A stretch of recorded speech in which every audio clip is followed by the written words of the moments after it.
next we have Jeremy Corbyn, who's currently the leader of the British Labour Party and the leader of the opposition. He was elected to local London Council at the age of 25, and he soon after began working for the National Union of Public Employees. He was elected to British Parliament in 1983, and in the mid-2015, he was elected leader of the British Labour Party. He has been active in campaigns for the United Kingdom to give up its nuclear weapons and to renationalize its railways. He's a staunch opponent of the Iraq War and one of the 12 MPs in 2006 to call on an inquiry on the invasion. He's submitting the Chilcot report into our tribunal. I would like to remember and honour the 179 British servicemen and women who were killed, and the thousands maimed and injured during the Iraq War and their families, as well as the hundreds of thousands of Iraqis who've died as a result of the invasion and occupation launched by the US and British governments 13 years ago. Yesterday, I had a private meeting with some of the families of the British dead, as I've continued to do over the past dozen years. It's always a humbling experience to witness the resolve and resilience of those families and their unwavering commitment to seek truth and justice for those that they lost in Iraq. They have waited 7 years for Sir John Chilcot's report. It was right that the inquiry heard evidence from such a wide range of people, and that the origins, conduct and aftermath of the war should have been examined in such detail. But the extraordinary length of time it has taken to see the light of day is, frankly, clearly a matter for regret. Mr. Speaker, the decision to invade and occupy Iraq in March 2003 was the most significant foreign policy decision taken by a British government in modern times. It divided this House and set the government of the day against a majority of the British people, as well as against the weight of global opinion. The war was not in any way, as Sir John Chilcot says, a last resort. Frankly, it was an act of military aggression launched on a false pretext, as the inquiry accepts, and has long been regarded as illegal by the overwhelming weight of international legal opinion. It led to the deaths of hundreds of thousands of people and the displacement of millions of refugees. It devastated Iraq's infrastructure and society. The occupation fostered a lethal sectarianism, as the report indicates, that turned into a civil war. Instead of protecting security at home or abroad, the war fueled and spread terrorism across the region. By any measure, the invasion and occupation of Iraq has been, for many, a catastrophe. Mr. Speaker, the decision to invade Iraq in 2003 on the basis of what the Chilcot report calls, and I quote, flawed intelligence about the weapons of mass destruction, has had a far-reaching impact on us all. It's led to a fundamental breakdown in trust in politics and in our institutions of government. The tragedy is that while the governing class got it so horrifically wrong, many of our people actually got it right.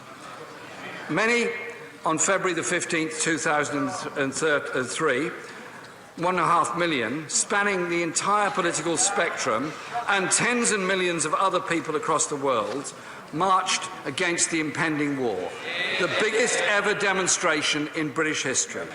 But we could see this state, broken by sanctions and war, posed no military threat, and the WMD evidence was flimsy and confected, that going to war without United Nations authorization was profoundly dangerous, that foreign invasion and occupation would be resisted by force, and they would set off a series of uncontrollable and destructive events.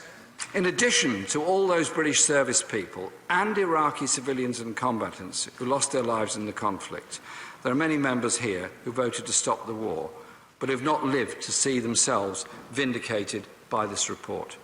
First and foremost, Mr. Speaker, it would do us well to remember Robin Cook, who stood over there 13 years ago and said, in a few hundred words, in advance of the tragedy to come, what has been confirmed by this report in more than 2 million words. The Chilcot report has rightly dug deep into the litany of failures of planning for the occupation, the calamitous decision to stand down the Iraqi army and to dissolve the entire Iraqi state as a process of de-Baathification. But the reality is, it was the original decision to follow the US president into this war, in the most volatile region in the world, and impose a colonial-style occupation that led to every other disaster.